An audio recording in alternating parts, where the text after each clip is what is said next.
Bismillahirrahmanirrahim. Assalamualaikum warahmatullahi wabarakatuh. Salam sehat, salam sejahtera untuk kita semua.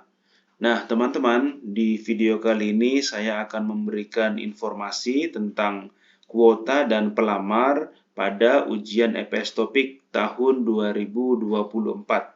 Namun, sebelum saya melanjutkan video ini, mohon kiranya teman-teman yang menonton, menyimak, atau mendengar video ini mohon bantu subscribe. Apabila informasi yang saya sajikan, informasi yang saya buat dalam bentuk video ini bermanfaat, jangan lupa subscribe.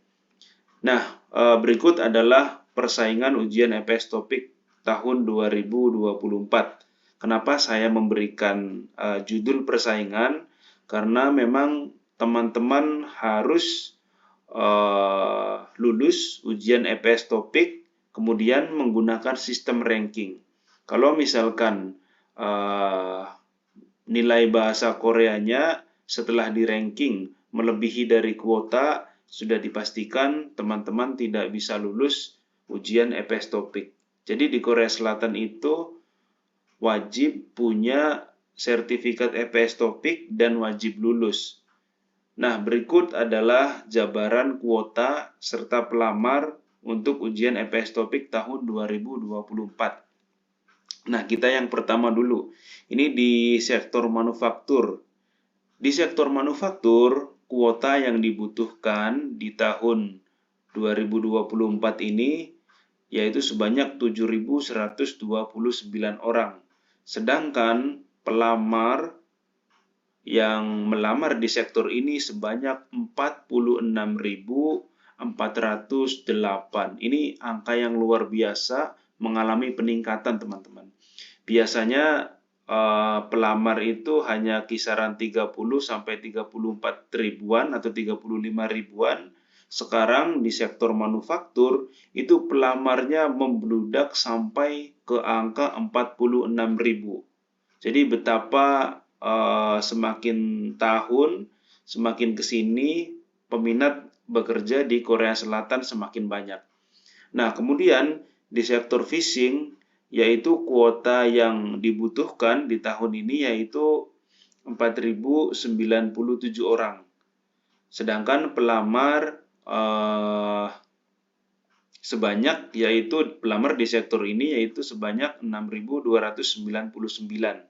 Nah, kalau ini agak mendingan ya teman-teman. Jadi hanya bersaing dengan 2 orang ribuan lebih ya untuk bisa masuk kuota ke angka 4.000. Nah, kemudian di sektor shipbuilding ini kuota yang dibutuhkan yaitu 293 orang.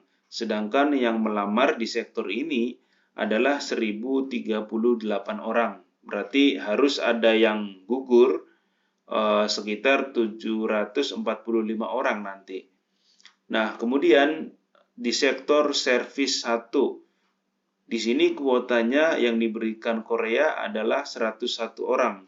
Sedangkan pelamarnya sebanyak 342 orang. Berarti 241 orang itu nanti akan gugur. Nah, kemudian di servis 2, yaitu kuota yang dibutuhkan sebanyak 4.782 orang, sedangkan pelamar di sini yaitu mencapai angka 8.843 orang. Berarti ini separuhnya ya. Jadi antara rasio pelamar dengan kuota itu 50%. Nah, berapa sih kuota yang dibutuhkan Korea untuk kelima sektor ini? Yaitu dari 5 sektor sebanyak 16.402 orang.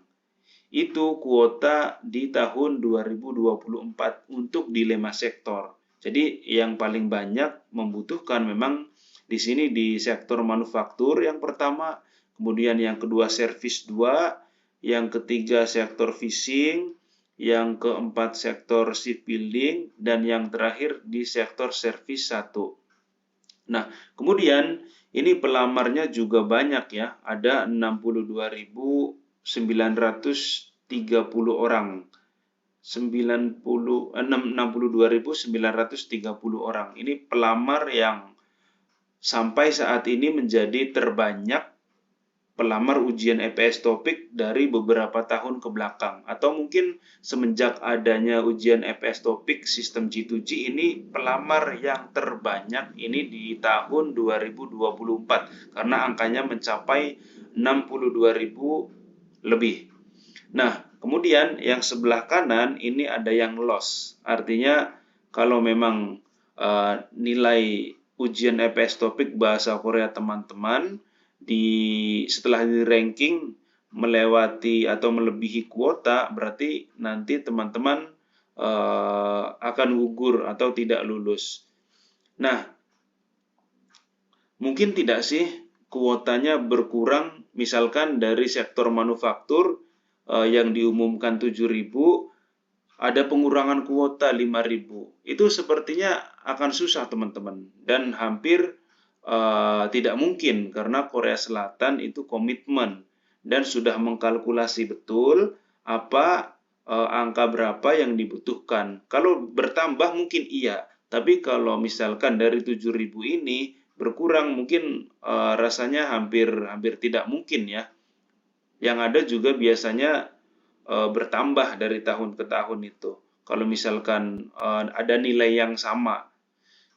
Nah, bisa jadi 8.000 atau 9.000 atau 10.000 teman-teman. Bisa jadi ya.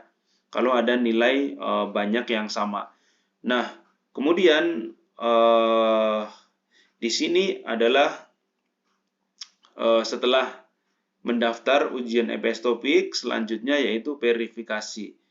Nah, yang berbeda dari tahun yang lalu dalam sistem verifikasi ini sekarang menggunakan sistem online. Jadi teman-teman tidak perlu lagi datang ke suatu tempat dengan biaya ongkos yang banyak gitu. Misalkan dari Palembang verifikasi di Jakarta, dari Kalimantan verifikasi di Surabaya, itu kan memerlukan biaya yang tidak sedikit untuk transportasi hanya untuk verifikasi.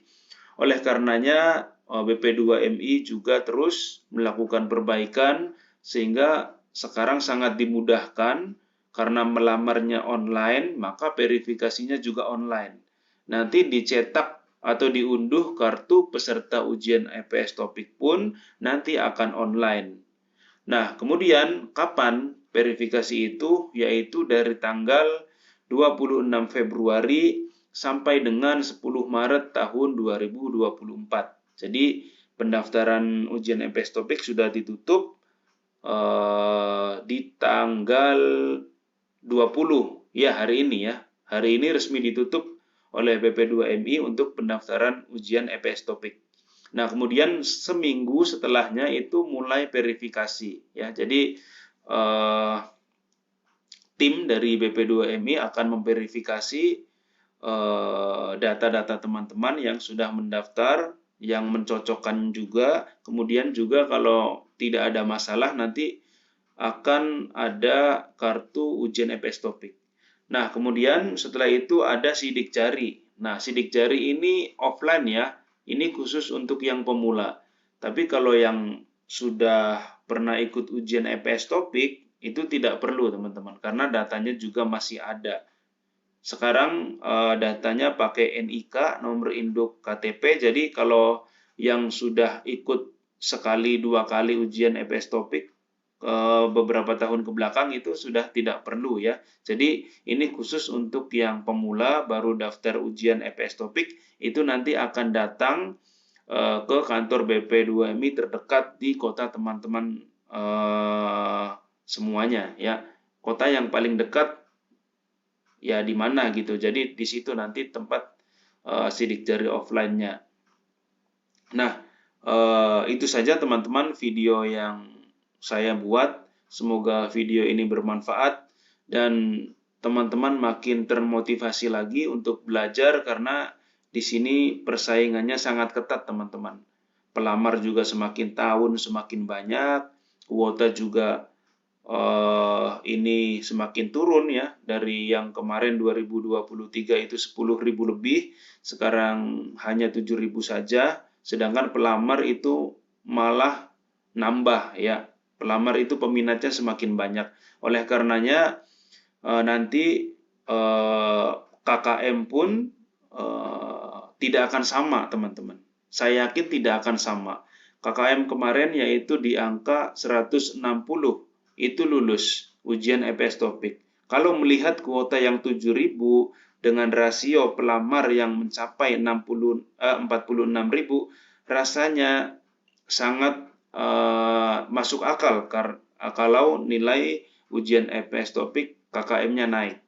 Nah, nanti setelah ini saya juga akan buat prediksi KKM berapa untuk standar kelulusan ujian EPS Topik tahun 2024. Baik, itu saja video dari saya. Terima kasih.